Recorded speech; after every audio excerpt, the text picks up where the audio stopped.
मेरे एक मित्र हैं जो ऑप्शन ट्रेडर तो नहीं है, बट अपनी डेली लाइफ में कॉल ऑप्शन को अक्सर बाय करते रहते हैं और उन्हें इस बात का कोई आइडिया नहीं है कि वो दरअसल एक कॉल ऑप्शन को बाय कर रहे होते हैं।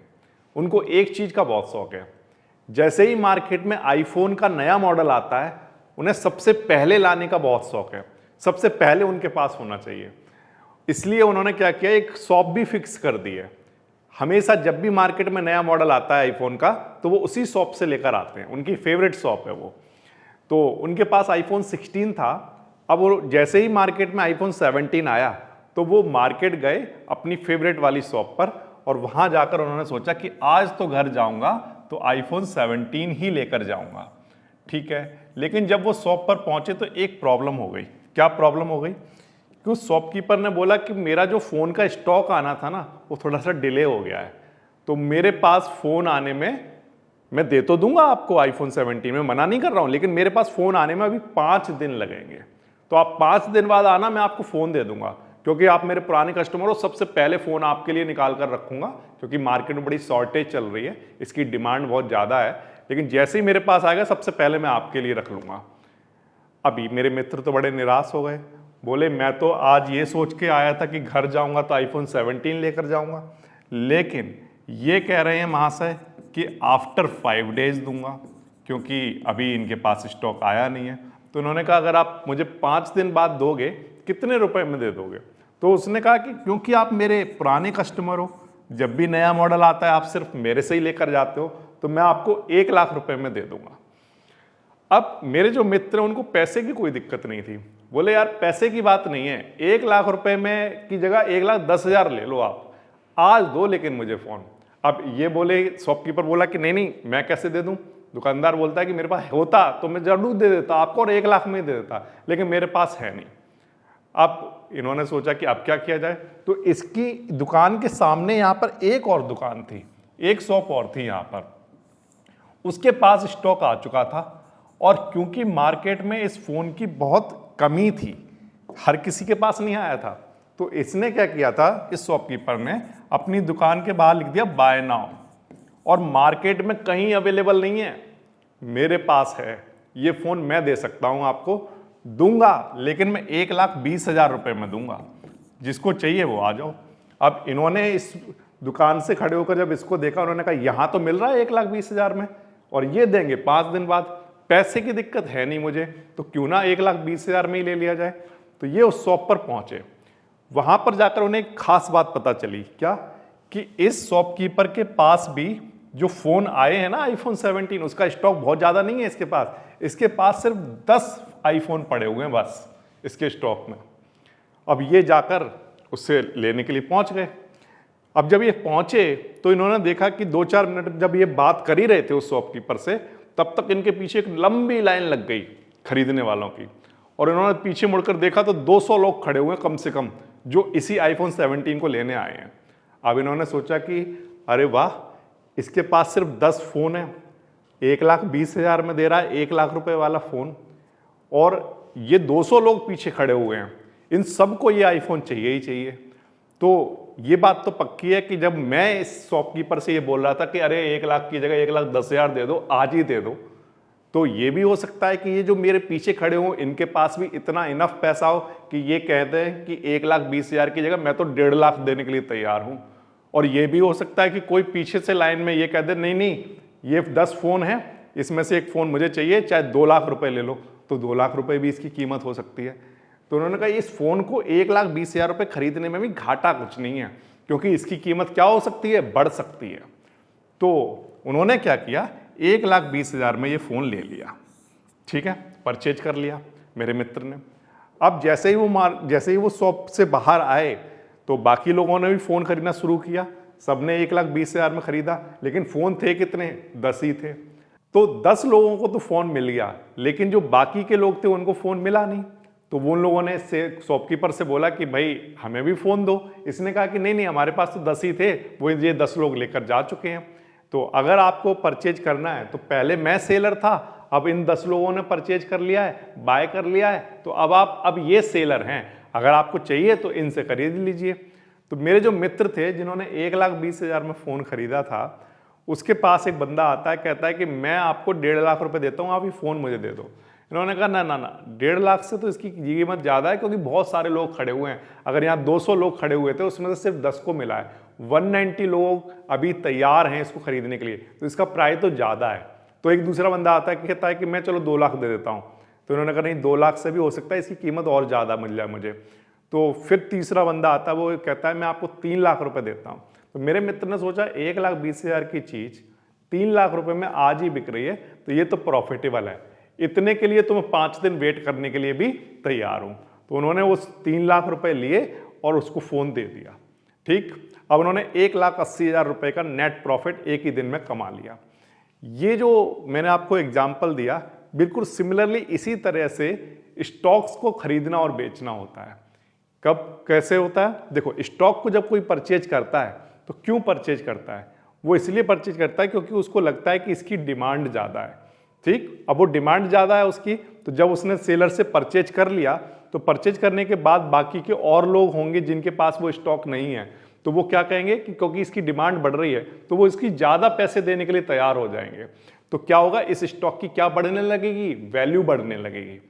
जितनी ज़्यादा डिमांड होगी उतनी ही ज़्यादा इसकी वैल्यू बढ़ेगी। तो इस तरह से स्टॉक्स में खरीदना बेचना होता है। लेकिन क्योंकि हमें बात करनी है ऑप्शन ट्रेडिंग की, तो हम इसी सिनारियो को समझेंगे अब ऑप्शन की टर्म में। अभी हमने किसकी टर्म में समझा कि एक स्टॉक की खरीदी और बिक्री कैसे होती है। अब हम समझेंगे कि ऑप्शन के टर्म में यही सिनारियो कैसे काम करता है। तो उसके लिए हम लोग वापस से जाते हैं कि जब मेरे मित्र उस शॉप पर पहुंचे थे, अपनी फेवरेट वाली शॉप पर पहुंचे थे। तो जब ये यहाँ पर पहुंचे तो इन्होंने कहा कि स्टॉक तो आया नहीं है। ठीक है, तो ये सामने वाली शॉप पर गए, सामने वाली शॉप पर भी उसने कहा स्टॉक नहीं आया है। ठीक, इन्होंने इससे पूछा कि कीमत क्या है, तो इन्होंने कहा कि जब ये फ़ोन आएगा तब जो भी कीमत होगी वो कीमत पर मैं आपको फ़ोन दे दूंगा। अभी मुझे नहीं पता है कि उसकी कीमत दरअसल क्या होगी, जब स्टॉक आ जाएगा तो मैं आपको दे दूंगा। ये अब 1 लाख रुपए जो पहले सिनारियो में कह रहे थे, अब नहीं बता रहे हैं उसको। अब क्या कह रहे हैं कि जब आ जाएगा तब बता पाऊंगा मैं कितने में दूंगा, अभी नहीं बता सकता। लेकिन ये वाला जो शॉपकीपर है ये कह रहा है कि नहीं नहीं, मैं आपको 1 लाख रुपए में दे दूंगा। कितने में दे दूंगा? आईफोन 17 दे दूंगा। कितने में? 1 लाख रुपए में दे दूंगा। लेकिन शर्त ये है कि आपको 20,000 रुपए की एक टिकट बनाकर दे रहा हूं मैं, आपको एक रिसिप्ट बनाकर दे रहा हूं। कितने की? 20,000 रुपए की। वो 20,000 रुपए की रिसिप्ट आज लेकर जानी पड़ेगी मुझसे। अगर आप आज 20,000 रुपए की रिसिप्ट लेकर जाते हो तो वो जो रिसिप्ट है उसको आप लेकर आना। ठीक है, उसको दिखाना कि मैंने ये 20,000 रुपए की रिसिप्ट ली थी और मैं 1 लाख रुपए में का मुझे फ़ोन दो, तो मैं 5 दिन बाद जब फ़ोन आ जाएगा आपको 1 लाख का ही दूंगा। ठीक है, अब मेरे मित्र ने सोचा कि ये शॉपकीपर तो ये कह रहा था कि अभी डिसाइडेड ही नहीं है कि फ़ोन कितने का होगा, हो सकता है कि 1 लाख से ज़्यादा का हो, है ना, 1,20,000, 1,50,000, 1,70,000, कितने की भी हो सकती है। मार्केट में इतनी ज़्यादा डिमांड है इस फ़ोन की कि जब ये मार्केट में आएगा 5 दिन बाद तो हो सकता है कि लोग बहुत ज़्यादा पैसे देने के लिए तैयार हों। जबकि ये शॉपकीपर कह रहा है कि मैं आपको 1 लाख में ही दे दूंगा, चाहे कीमत कितने भी हो। तो आपको लेकिन अभी 20,000 रुपए का एक कूपन या कोई एक रिसिप्ट मैं दे रहा हूं, वो आपको दिखानी पड़ेगी। लेकिन मैं 20,000 ये वापस नहीं करूंगा आपके। ये 20,000 रुपए क्या है, इस बात की गारंटी है, ये आपका राइट है कि आप इसे 1 लाख रुपए में बाय कर लोगे। तो मेरे मित्र ने कहा कि ये भी घाटे का सौदा नहीं है। अगर मैं 20,000 में आज खरीद लेता हूं और मार्केट में इसकी कीमत बढ़ जाती है तो बढ़िया हो जाएगा। क्या बढ़िया हो जाएगा कि 20,000 रुपए की ये जो रिसिप्ट है ना, इसकी 5 दिन तक कीमत बहुत बड़ी रहेगी, बहुत ज़्यादा बढ़ेगी। कैसे बढ़ेगी कि देखो मेरे पास 20,000 रुपए की रिसिप्ट है, 200 लोग लाइन में खड़े हुए हैं, करेक्ट। तो ये 20,000 रुपए की जो रिसिप्ट है इसकी कीमत भी बढ़ेगी, क्योंकि और ज़्यादा लोग जब इस शॉपकीपर के पास आएंगे तो वो कहेंगे कि मुझे भी 1 लाख में दो। तो शॉपकीपर को लगेगा करे डिमांड तो बहुत ज़्यादा बढ़ रही है, तो ये 20,000 की रिसिप्ट अब जो है बढ़ा देनी चाहिए, इसको 20,000 की जगह 30,000 का कर देना चाहिए कि भाई 1 लाख में खरीदना है तो मैं 30,000 रुपए की रिसिप्ट दे रहा हूँ। तो इन्होंने सोचा कि इस रिसिप्ट की क्या बढ़ सकती है, वैल्यू बढ़ सकती है। तो इसलिए इन्होंने क्या किया कि 20,000 रुपए में इस रिसिप्ट को परचेज कर लिया। अब कोई दूसरा बंदा आया, उसको ये शॉपकीपर कितने में बेच रहा है, मान लीजिए 30,000 रुपए में। तो इसको ये इस रिसिप्ट को किसी दूसरे बंदे को सेल कर सकते हैं कि देखो दुकान वाला आपको 30 में दे रहा है, मैं आपको 25,000 रुपए में दे दे रहा हूं, आप मेरे से 25,000 में ये रिसिप्ट ले लो और आप 5 दिन बाद आना, इनसे 1 लाख रुपए का फोन ले जाना। तो ये इन्होंने जो 20,000 रुपये में जो परचेज किया है वो दरअसल क्या है, तो आंसर है राइट टू बाय, कि 5 दिन बाद 1 लाख रुपए का फोन खरीद लेंगे। तो ये जो है वो दरअसल उन्होंने क्या भरा, इसका प्रीमियम, फिर इस प्राइस पर वो परचेज करेंगे चाहे मार्केट में कितनी भी उसकी कीमत हो। तो जो प्रीमियम है उसकी भी वैल्यू बढ़ेगी। उसकी वैल्यू कैसे बढ़ रही है कि क्योंकि ये शॉपकीपर है ना, जैसी देखता है डिमांड बढ़ रही है तो डिमांड बढ़ाते बढ़ाते ये क्या करेगा, फिर वो रिसिप्ट 30,000 की देना शुरू कर देगा, फिर देखेगा और लोग आ रहे हैं तो वो 40,000 की देना शुरू कर देगा, फिर वो 50,000 की देना शुरू कर देगा। तो मेरे मित्र ने जिसने 20,000 रुपये का ये प्रीमियम देकर रिसिप्ट खरीद ली है, वो इनमें से किसी को भी, मान लो शॉपकीपर 50,000 रुपये का इसको दे रहा है किसी को, तो ये क्या करेगा, ये कहेगा कि नहीं मैं 45 में देने के लिए तैयार हूँ, 45,000 रुपये मेरे से रिसिप्ट ले लो। तो जो पर्सन खरीदने आया है उस रिसिप्ट को, वो शॉपकीपर से क्यों लेगा, वो किससे लेगा, मेरे मित्र से लेगा, क्योंकि वो कितने में सेल कर रहे हैं, 45,000 में ही सेल कर रहे हैं। तो इस रिसिप्ट की भी क्या बढ़ेगी, कीमत बढ़ती जाएगी। तो इस तरह से ये मेरे मित्र ने दरअसल क्या खरीदा, एक कॉल ऑप्शन खरीदा, क्योंकि उन्हें पता था कि इसकी डिमांड बढ़ेगी, तो ये सब की जो रिसिप्ट जो प्रीमियम भरा है उसकी वैल्यू क्या होती जाएगी, बढ़ती जाएगी। तो इस तरह से कॉल ऑप्शन की वैल्यू बढ़ती है। तो बताओ कॉल ऑप्शन की वैल्यू कैसे बढ़ती है, तो आंसर है चाहे सर स्टॉक हो चाहे कॉल ऑप्शन हो, या मैं कहूँ ऑप्शन का प्राइस जो है वो तभी बढ़ता है जब मार्केट में क्या ज्यादा हो जाती है, उसकी डिमांड। डिमांड एक ऐसा टर्म है जो आप याद कर लो कि जैसे जैसे डिमांड बढ़ेगी वैसे वैसे ऑप्शन की वैल्यू बढ़ती जाएगी। लेकिन आप इस बात को ध्यान रखना कि सिर्फ डिमांड ही ऑप्शन के प्राइस को अफेक्ट नहीं करता है, और भी बहुत सारे फैक्टर्स ऐसे होते हैं जो ऑप्शन के प्राइस को बताते हैं कि ऑप्शन का प्राइस बढ़ेगा या घटेगा, उसको अफेक्ट करते हैं। जैसे एग्जांपल के लिए मैं आपसे पूछता हूं कि आज फोन मिलने में अभी 5 दिन हैं, तब तो ये लोग 50,000 रुपए तक देने के लिए तैयार हैं, करेक्ट। लेकिन मैं ये कहता हूं कि जैसे जैसे ये दिन कम होते जाएंगे, 5 के बाद 4 डेज बचे हुए हैं फोन मिलने में, फिर 3 डेज बचे हुए हैं, 2 डेज बचे हुए हैं, 1 डे बचा हुआ है, मैं आपसे एक सिंपल सा क्वेश्चन पूछता हूं कि जब सिर्फ एक दिन बचा होगा तो ये जो 20,000 वाली जो टिकट थी उसको कोई 50,000 में खरीदने के लिए तैयार होगा? मैं सिंपल सा आपसे क्वेश्चन पूछता हूं, तो आंसर है नो सर, कोई तैयार नहीं होगा। क्यों? क्योंकि फोन अब एक दिन बाद तो मिल ही जाएगा, तो फिर इसका 50,000 रुपीज देने का कोई बेनिफिट नहीं है। तो इसका मतलब यह है कि जो 20,000 वाला जो प्रीमियम था, जो कि यहां पर कितना बूम कर रहा था, कोई 50 भी खरीदने के लिए तैयार था, कोई 60 में भी खरीदने के लिए तैयार था, लेकिन जैसे जैसे ये दिन खत्म होते जा रहे थे, जैसे जैसे एक दिन बचा, अगले दिन फोन मिलने ही वाला है, तो कोई उसके 50,000 60,000 देने के लिए तैयार नहीं होगा। ये बात आई आपको समझ में? तो क्या होगा? तो आंसर है इस ऑप्शन की जो वैल्यू है वो क्या होती जाएगी, डिक्रीज होती जाएगी। तो इसका मतलब टाइम टू एक्सपायरेशन भी ऑप्शन के प्राइस को अफेक्ट करता है। तो फिर हमने ये सोचना स्टार्ट किया कि क्या और भी फैक्टर ऐसे होते होंगे जो ऑप्शन की वैल्यू को अफेक्ट करते होंगे। तो जैसे दो तो समझ में आ गए, एक तो जैसे डिमांड बढ़ने पर ऑप्शन की वैल्यू बढ़ने लगती है, और दूसरा फैक्टर भी समझ में आ गया कि जैसे जैसे एक्सपायरी पास आती है वैसे वैसे क्या होता है, ऑप्शन की वैल्यू डिक्रीज होने लगती है। तो ये दो फैक्टर तो समझ में आते हैं। क्या और भी फैक्टर ऐसे होते हैं जो ऑप्शन के प्राइस को अफेक्ट करते हैं? तो इसके बारे में बहुत सारी रिसर्च की जा रही थी, बहुत लंबे टाइम तक जो यूनिवर्सिटीज़ थी उनमें रिसर्च चलती रही, बहुत सारा मैथमेटिक्स किया गया। लेकिन यूनिवर्सिटी ऑफ शिकागो में 2 रिसर्चर थे जिन्होंने सबसे पहली बार ये बताया कि किसी भी ऑप्शन का प्राइस कैसे कैलकुलेट किया जाता है। वो जो 2 रिसर्चर थे उनका नाम था फिशर ब्लैक एंड मैरोन सोल्स।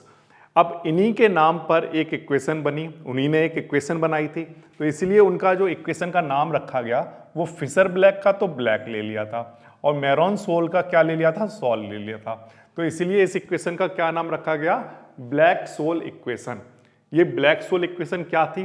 तो आंसर है ये जो 2 रिसर्चर थे इन्होंने क्या किया कि एक ऑप्शन के प्राइस को कैसे कैलकुलेट किया जाए इसके लिए एक फॉर्मूला बनाया, एक इक्वेशन बनाई, और वो फॉर्मूले में आप कुछ चीजों की वैल्यू को पुट करोगे और आपके सामने क्या निकल कर आ जाएगा, ऑप्शन का प्राइस निकल कर आ जाएगा।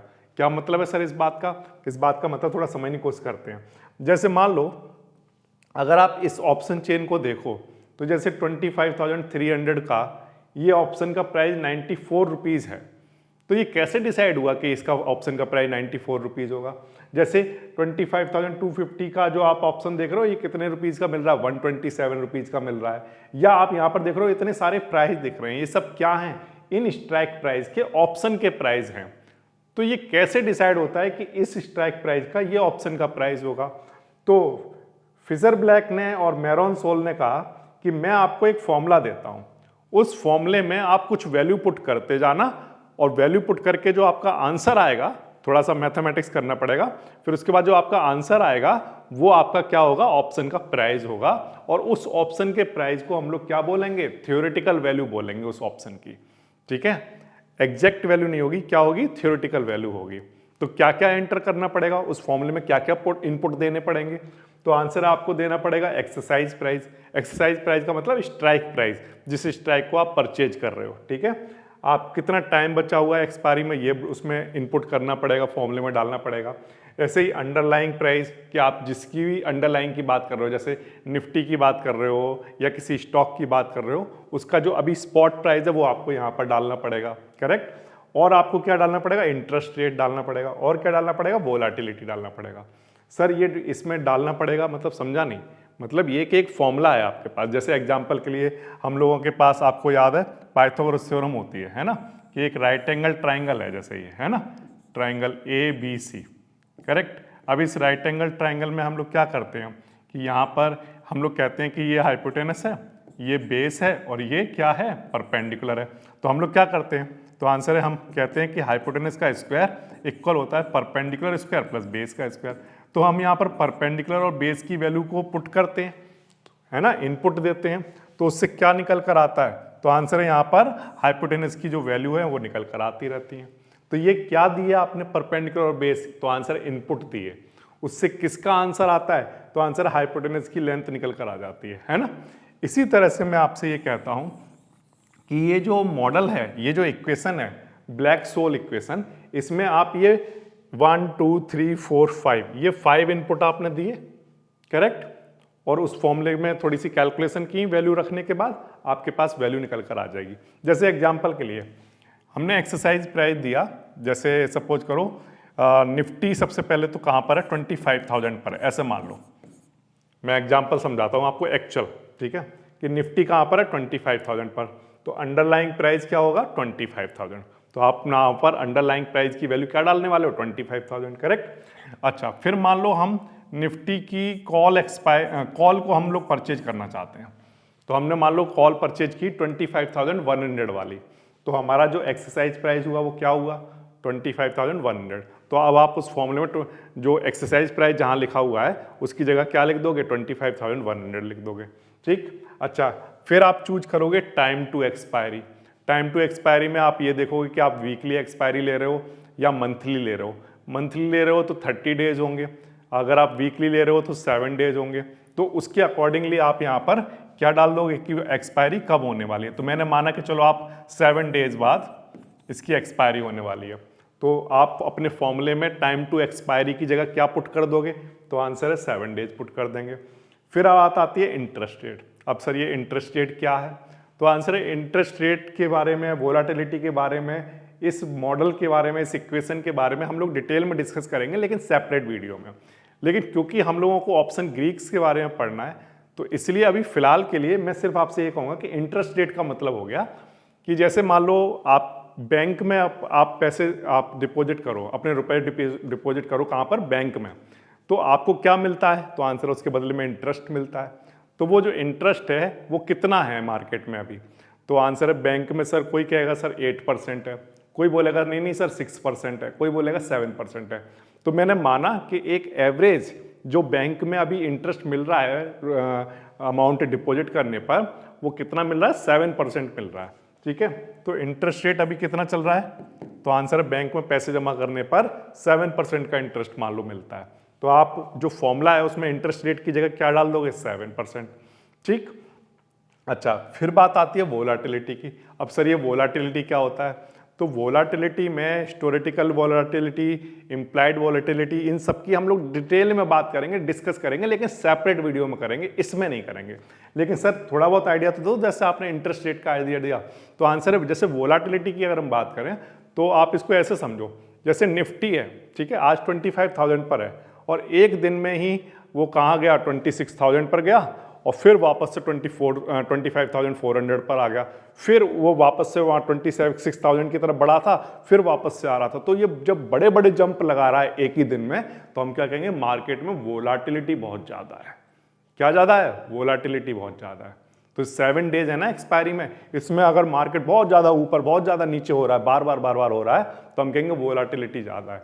तो उस वोलाटिलिटी की कुछ ना कुछ वैल्यू रही होगी, ठीक। तो मैं अभी एग्जांपल के लिए कहता हूं कि वोलाटिलिटी जो है वो 14 है उसकी वैल्यू, सिर्फ एग्जांपल के लिए मैंने कोई एक नंबर लिखा है, तो आप ये भी उसमें पुट कर दोगे। तो जब ये आप सारी वैल्यू इसमें पुट कर दोगे तो आपके पास क्या निकल कर आ जाएगा, ऑप्शन का प्राइस निकल कर आ जाएगा, ठीक है। अच्छा, आपको क्या ये सब कैलकुलेट करने की जरूरत है? तो आंसर नो, आपको ये कैलकुलेट करने की जरूरत नहीं है। क्यों? क्योंकि देखो, जो भी आपके ब्रोकर हैं, जो भी आपका कोई भी ब्रोकर हो, वो सारे के सारे जो ऑप्शन का प्राइस दिखाते हैं, चाहे वो कोई भी मॉडल यूज कर रहे हो, वो सब के सब ब्लैक सोल मॉडल से ही इंस्पायर होते हैं। अगर कोई ये कहता है कि हम ब्लैक सोल मॉडल पर काम नहीं कर रहे हैं, हमारे जो ऑप्शन के प्राइस दिए हुए हैं ब्लैक सोल मॉडल पर नहीं है, तो ये बात ध्यान रखना कि उनका जो भी मॉडल होगा वो ब्लैक सोल मॉडल से ही इंस्पायर होगा। तो जो ये जो फॉर्मूला है, इस फॉर्मूले में ना हमें डेली वैल्यू पुट कर करके देखने की जरूरत नहीं है, क्योंकि हमारा जो ब्रोकर है वो ऑप्शन के प्राइस हमें दिखाता ही है। करेक्ट? ये बात आ गई आपको समझ में? अच्छा, अब लेकिन इस फॉर्मूले में एक खास बात है। क्या सर, आपने फॉर्मूला तो बहुत बोर्ड पर लिखा ही नहीं है। तो मैंने बोर्ड पर फॉर्मूला क्यों नहीं लिखा, ये समझ में आ गई बात। मैंने बोर्ड पर फॉर्मूला इसलिए नहीं लिखा है क्योंकि उस फॉर्मूले की हमें जरूरत ही नहीं है, हमें वैल्यू पुट करने की जरूरत ही नहीं है। ध्यान रखना, क्योंकि हमें डायरेक्ट हमें क्या मिल रहे हैं, ऑप्शन के प्राइस देखने को मिल रहे हैं, ठीक है। लेकिन बस आपको पता होना चाहिए, क्या बात पता होनी चाहिए, कि इस फॉर्मूले में जो वैल्यू पुट की जा रही है, जैसे एग्जांपल के लिए ये मैंने 5 वैल्यू लिखी है ना, एक तो ये हो गई 5, और इसके अलावा एक चीज़ और होती है, उसे हम लोग डिविडेंड कहते हैं। तो स्टॉक के केस में क्या होता है कि हम लोग डिविडेंड की वैल्यू को भी एंटर करते हैं, ठीक है। लेकिन ऑप्शन के केस में हम क्योंकि ऑप्शन की बातें कर रहे हैं, तो अभी मैं फिलहाल ये 5 पॉइंट यहाँ पर लिख दिए हैं। अदरवाइज ब्लैक सोल जो मॉडल होता है उसमें 6 इनपुट होते हैं। कौन कौन से होते हैं एक बार फिर से देखो, exercise price, time to expire, underlying price, interest rate, volatility, 5 हो गए, और 6 नंबर पर कौन सा आता है, डिविडेंड। ये 6 की 6 वैल्यू रखो तो आपके पास क्या हो जाता है, आप एक वैल्यू निकल कर आ जाती है। लेकिन एक इंपॉर्टेंट बात बताता हूं आपको, केवल एक चीज ऐसी है जो इनमें से जिसकी वैल्यू चेंज नहीं होती है, बाकी सारी चीजें चेंज होती रहती हैं टाइम के साथ साथ। मतलब क्या है, देखो जैसे मैं आपसे कहता हूं कि अगर आप एक कॉल बाय करना चाहते हैं 25,100 की, ठीक है, तो आपने आज परचेज की 25,100 की कॉल, आज भी उसकी वो 25,100 ही रहेगा। फिर एक दिन बीत गया, फिर दूसरा, तीसरा, चौथा, पांचवा, चाहे कितने भी दिन निकल जाएं, लेकिन वो जो कॉल है वो तो उसकी जो वैल्यू है वो चेंज नहीं होगी। तो ब्लैक सोल मॉडल में सारी चीज़ों, जितनी भी चीज़ें आप इनपुट करते हो, जितने भी नंबर आप इनपुट करते हो, उनमें से सिर्फ ये नंबर एक ऐसा है जिसकी value through out the trade कभी भी चेंज नहीं होती है। आपने जो कॉल का जो स्ट्राइक प्राइस परचेज किया है वो स्ट्राइक प्राइस वही रहेगा, वो चेंज नहीं होता है। क्या क्या चेंज हो जाएगा? तो आंसर है सर देखो, जैसे जैसे टाइम बीतेगा यहाँ पर 7 डेज की जगह क्या रह जाएंगे, 1 डे, 2 डे, 3 डे, है ना, ये क्या हो जाएगा, इसकी वैल्यू चेंज होती रहेगी। करेक्ट? अच्छा, जो स्पॉट प्राइस है निफ्टी का 25,000 से, वो चेंज होता रहेगा, हो सकता है ऊपर चला जाए, हो सकता है नीचे चला जाए 7 डेज में, तो ये भी चेंज होने वाली चीज़ है। तो इसलिए ये भी क्या है, एक वेरिएबल है। अच्छा, इंटरेस्ट रेट जो है वो भी अचानक से हो सकता है कि बैंक कह दें कि नहीं हमने क्या कर दिया, इंटरेस्ट रेट आज से कम कर दिए, 7% नहीं, अब हम 8% दिया करेंगे, या ये बोल रहे हैं हम 6% दिया करेंगे। तो क्या हो सकता है, उस 7 डेज में इंटरेस्ट रेट भी चेंज हो सकता है। तो ये भी क्या है, एक वेरिएबल है। इसी तरह से जो वोलाटिलिटी है, हो सकता है मार्केट में बहुत ज़्यादा वोलाटिलिटी आ जाए, मार्केट बहुत ज़्यादा ऊपर नीचे होना स्टार्ट हो जाए, तो वोलाटिलिटी भी कभी भी चेंज हो सकती है। तो ये जितने भी हमने, अच्छा ये डिविडेंड की बात करें तो डिविडेंड में भी ये ध्यान रखना, डिविडेंड भी चेंज हो सकता है। अलग अलग कंपनियां क्या कर सकती हैं, डिविडेंड की वैल्यू को भी चेंज कर सकती हैं। कई बार वो ज़्यादा डिविडेंड देंगे, कई बार हो सकता है वो कम डिविडेंड दें, वो डिपेंड करता है उस कंपनी के प्रॉफिट और लॉस पर। करेक्ट? तो जो डिविडेंड है, इसको भी मैं लिख ही देता हूँ यहाँ पर, क्या चीज़, डिविडेंड, ठीक है। जो डिविडेंड्स हैं, वोलाटिलिटी है, इंटरेस्ट रेट है, अंडरलाइंग प्राइस है, टाइम टू एक्सपायरी है, ये सब के सब क्या हैं? तो आंसर है वेरिएबल्स हैं। केवल एक चीज ऐसी है जो कि क्या है, तो आंसर इस फॉर्मूले में कांस्टेंट है। ठीक है, केवल एक चीज कांस्टेंट, बाकी सब वेरिएबल है। तो अगर सर ये वेरिएबल हैं, इनकी वैल्यू जब चेंज ही होती रहेंगी तो क्या ऑप्शन का प्राइस हर वक्त चेंज नहीं होता रहेगा? तो आंसर है हाँ। सोचो आप, मैं आपसे एक चीज कहता हूं, केवल इनमें से एक चेंज भी, कोई भी एक आइटम इसमें से चेंज हुआ, कोई भी एक वैल्यू अगर चेंज हुई तो क्या होगा? पूरे जो ऑप्शन के प्राइस का आंसर आएगा वो क्या आएगा? चेंज आएगा, डिफरेंट आएगा। इसीलिए आप देखते हो कि जब मार्केट टाइम होता है तो ये जो ऑप्शन की वैल्यू है वो क्या होती रहती है? लगातार चेंज होती रहती है। क्यों चेंज हो रही होती है बताओ? तो आंसर है कि सर देखो, स्पॉट प्राइस जो है निफ्टी का ये वाला, ये तो चेंज होता रहता है। तो जब अगर आप किसी इक्वेशन में कोई एक वैल्यू है जो लगातार चेंज होती जा रही है, तो जो उसका आंसर आएगा वो भी क्या होता रहेगा? लगातार चेंज होता रहेगा। ये समझ आया आपको? अच्छा ठीक है, ये तो बात समझ में आ गई कि सर ये वेरिएबल हैं, इनकी वजह से ऑप्शन का प्राइस चेंज होता रहता है। लेकिन ऑप्शन का प्राइस कितना चेंज होता है ये कैसे डिसाइड होगा? जैसे एग्जांपल के लिए सर, ये जो अंडरलाइंग प्राइस है इसमें कि जब चेंज आता है तो ऑप्शन के प्राइस में कितना चेंज आता है ये कैसे डिसाइड होता है? या सर ये जो टाइम टू एक्सपायरी है ना, जैसे जैसे इसमें की वैल्यू में चेंज आता है तो ऑप्शन के प्राइस में कितना चेंज आएगा ये कैसे डिसाइड होगा? या सर ये जो वोलाटिलिटी है इसकी वैल्यू में जब चेंज आता है तो ऑप्शन के प्राइस में कितना चेंज आएगा ये कैसे डिसाइड होता है? तो आंसर है कि इन्हीं को डिसाइड करने के लिए एक टर्म बनाया गया, या कुछ चीजें हैं जिनको यूज किया जाता है, उनको हम लोग कहते हैं ऑप्शन के ग्रीक्स। ऑप्शन के ग्रीक्स क्या डिसाइड करते हैं? तो आंसर है ऑप्शन के ग्रीक क्वांटिटेटिव वैल्यू देते हैं। कौन सी क्वांटिटेटिव वैल्यू? तो आंसर ऑप्शन के ग्रीक हमें ये बताते हैं कि इनमें जब चेंज आएगा तो ऑप्शन के प्राइस में कितना चेंज आएगा। क्या मतलब है सर इस बात का? इस बात का मतलब ये है कि जैसे मान लो हम लोग बात करें किसकी? ऑप्शन ग्रीक्स की।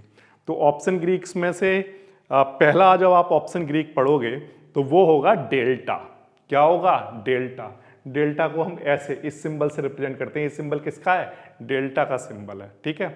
अब डेल्टा जो है वो डिसाइड करता है, वो बताता है क्या?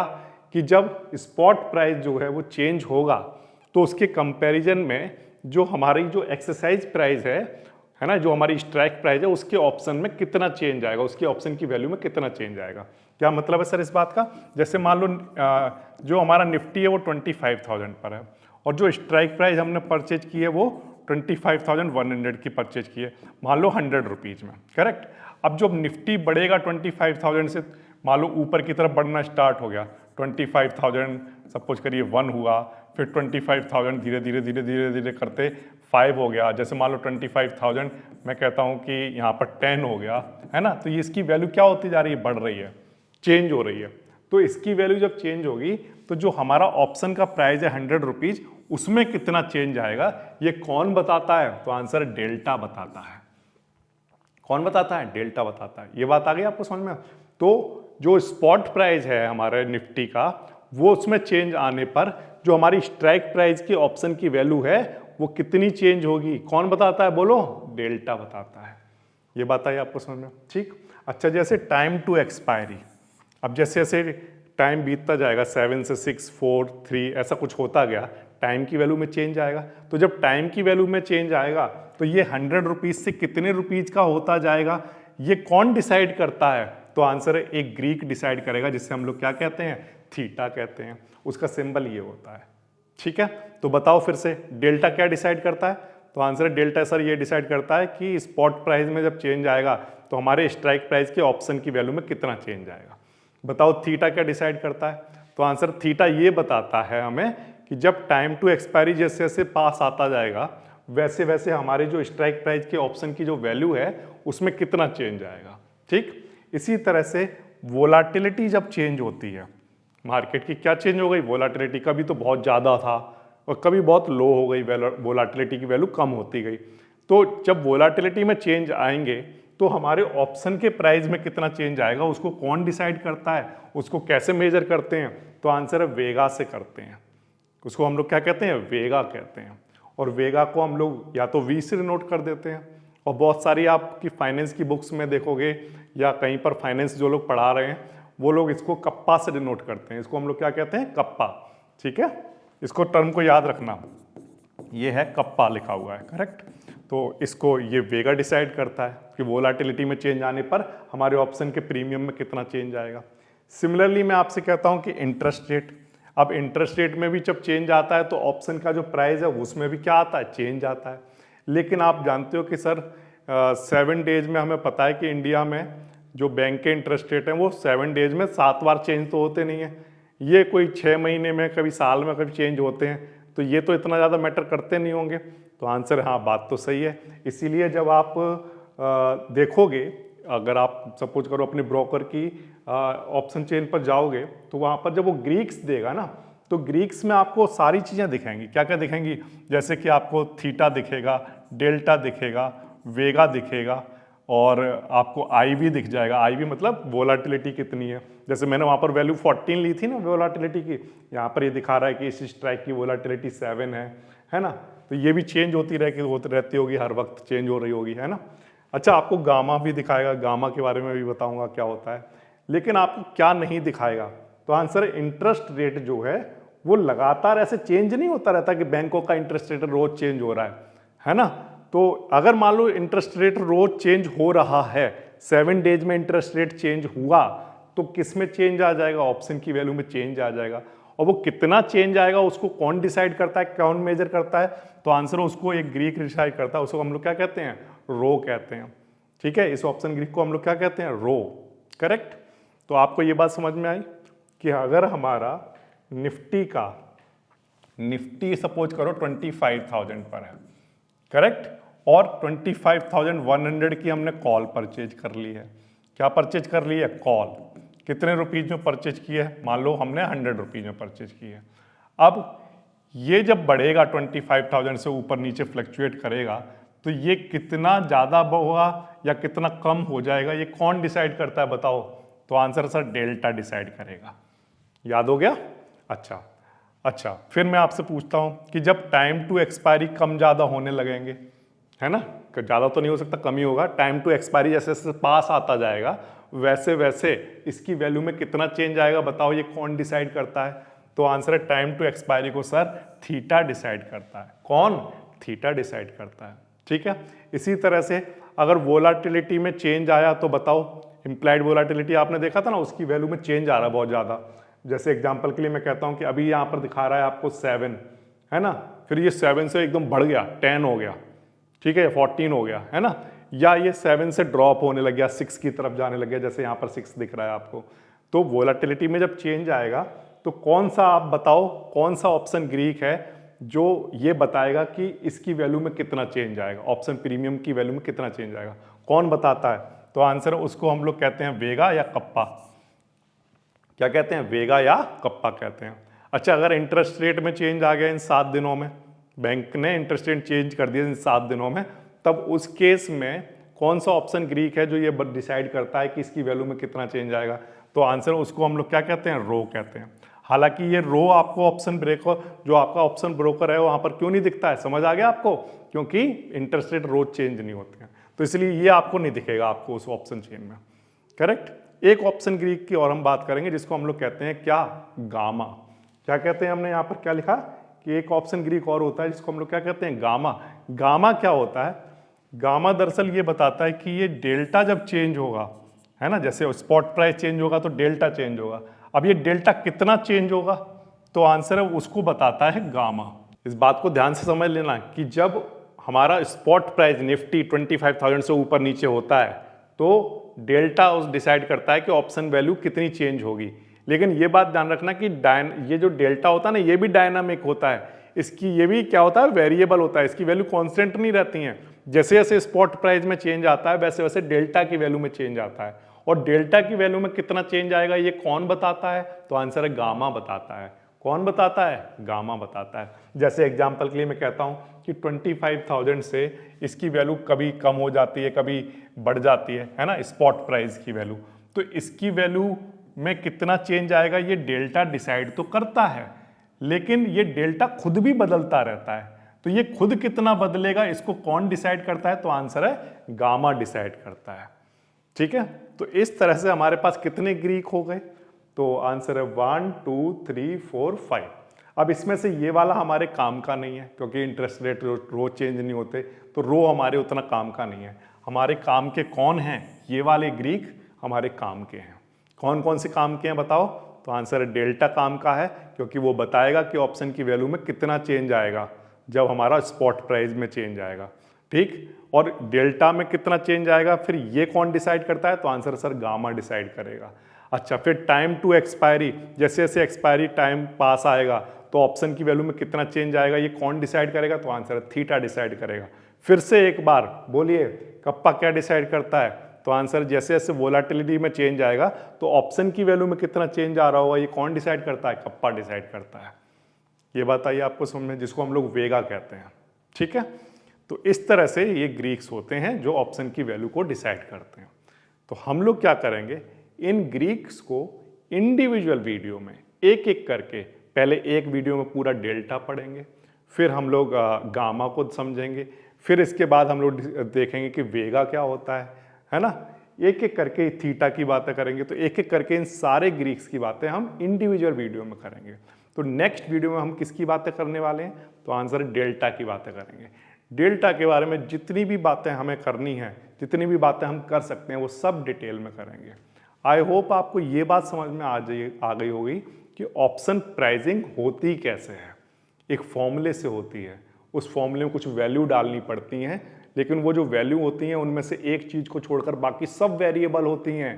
तो इसलिए ऑप्शन का प्राइस लगातार चेंज होता रहता है ना। ये बात आ गई आपको समझ में? और उन ऑप्शन का प्राइस कितना चेंज होता रहता है उनको भी कोई और डिसाइड करता है। कितना चेंज होगा उनको कौन डिसाइड करता है? ऑप्शन ग्रीक डिसाइड करते हैं। ये होते हैं ऑप्शन ग्रीक। ये समझ आया? तो मैं मिलूंगा आपसे नेक्स्ट वीडियो में। अगर ये वीडियो हेल्पफुल लगी हो तो मैं फिर से आपसे ये कहूँगा कि इसको शेयर जरूर करना, जिससे लोगों के बीच में अवेयरनेस बढ़े और वो ये जान पाएं कि ऑप्शंस वर्क कैसे करते हैं। Thank you.